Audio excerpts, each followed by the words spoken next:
నారాయణపురం మండల ప్రజలకు వెంకంబావి తండా గ్రామ ప్రజలకు దసరా పండుగ శుభాకాంక్షలు తెలియజేసిన పీటీఎన్ సేవా ట్రస్ట్ చైర్మన్ పానుకోతు తరుణ్ నాయక్. ఈ సందర్భంగా పానుకోతు తరుణ్ నాయక్ మాట్లాడుతూ ఈ దసరా పండుగ ప్రతి ఒక్కరూ సంతోషంగా జరుపుకోవాలని, కులానికి మతానికి అతీతంగా శాంతియుతంగా సోదర భావంతో ఈ పండుగను జరుపుకోవాలని, రానున్న స్థానిక ఎన్నికల్లో బీఆర్ఎస్ పార్టీని అత్యధిక మెజారిటీతో గెలిపించాలని కోరారు. అందరికీ నమస్కారం. నా పేరు పానుకోతు తరుణ్ నాయక్, పీటీఎన్ సేవా ట్రస్ట్ చైర్మన్. సంస్థ నారాయణపురం మండల ప్రజలకి మరియు బంధుమిత్రులకి మరియు బాలు టీవీ ప్రేక్షకులకి అందరికీ విజయదశమి శుభాకాంక్షలు. ఈ యొక్క దసరా పండుగను కులమతాలకు అతీతంగా, రాజకీయాలకు అతీతంగా అందరూ కలిసి కట్టి దసరా పండుగని విజయవంతం చేయవలసిందిగా మనసారా మీకు కోరుకుంటున్నాం.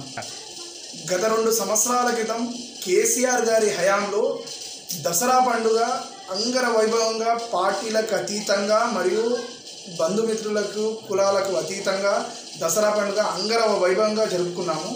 అదేవిధంగా ఈ సంవత్సరం కూడా అందరూ అలానే ఎలాంటి ఘటనలు పాల్గొనకుండా దసరా పండుగను విజయవంతం చేయవలసిందిగా కోరుతా ఉన్నాము.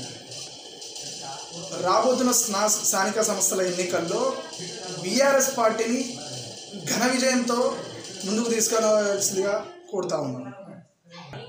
మరొకసారి అధికారులకు, ప్రజాప్రతినిధులకు మరియు నా తోటి బంధుమిత్రులకు, నా తోటి అభిమానులకు పీటీఎన్ సేవా ట్రస్ట్ చైర్మన్ తరఫున, పీటీఎన్ సేవా ట్రస్ట్ చైర్మన్ తరుణ్ నాయక్ గారి తరఫున మీకు, మీ కుటుంబ సభ్యులకు విజయదశమి శుభాకాంక్షలు, దసరా పండుగ శుభాకాంక్షలు తెలియజేస్తున్నాను.